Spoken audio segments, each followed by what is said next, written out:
Thank you, Mr. Speaker. Alberta health professionals are doing a great job assisting Albertans affected by the wildfires, and there are some reports they're overwhelmed. Fort McMurray evacuees staying at the Expo Centre, I understand, are experiencing symptoms of gastroenteritis. I understand these people are getting special care in a separate living area. Thank you. To the Minister of Health, have you learned anything from this that will prevent a similar outbreak when future events occur? Deputy Premier. Thank you very much, Mr. Speaker, and to the member for the question.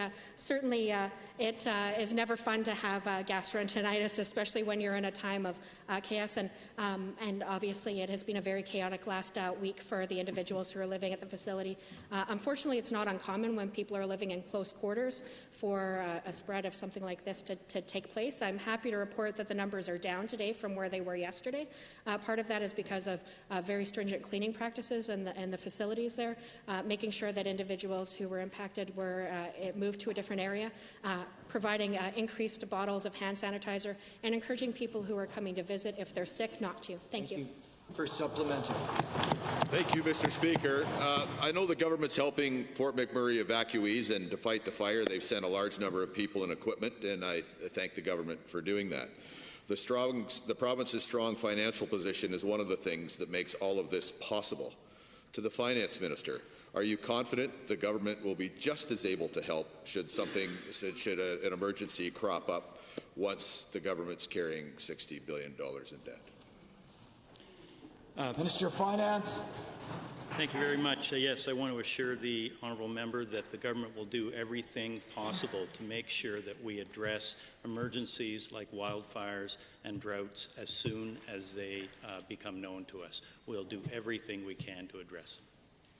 Second supplemental. Thank you, Mr. Speaker. I'm glad to know that the Premier and some of the ministers toured the Fort McMurray area yesterday and got some reports out to people, at least on the conditions of what's there. But I wonder about and I heard the Leader of the Opposition talk about people wanting to get home and back to work. So to the Infrastructure Minister, are there any roads, bridges, other pieces of infrastructure that have been compromised that will prevent people from Fort McMurray and area from getting both back to home and to work? Minister of Infrastructure and Transportation. Thank you very much, Mr. Speaker. Well, I think it would be better directed to the Minister of Transportation. So I just want to indicate to the honourable member that we're doing ongoing evaluations of all the critical infrastructure in Fort McMurray.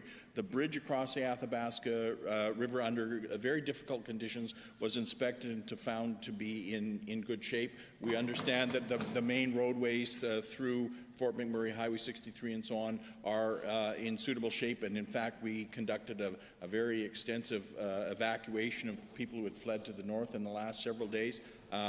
So I can assure the member that Thank you, Honourable Minister.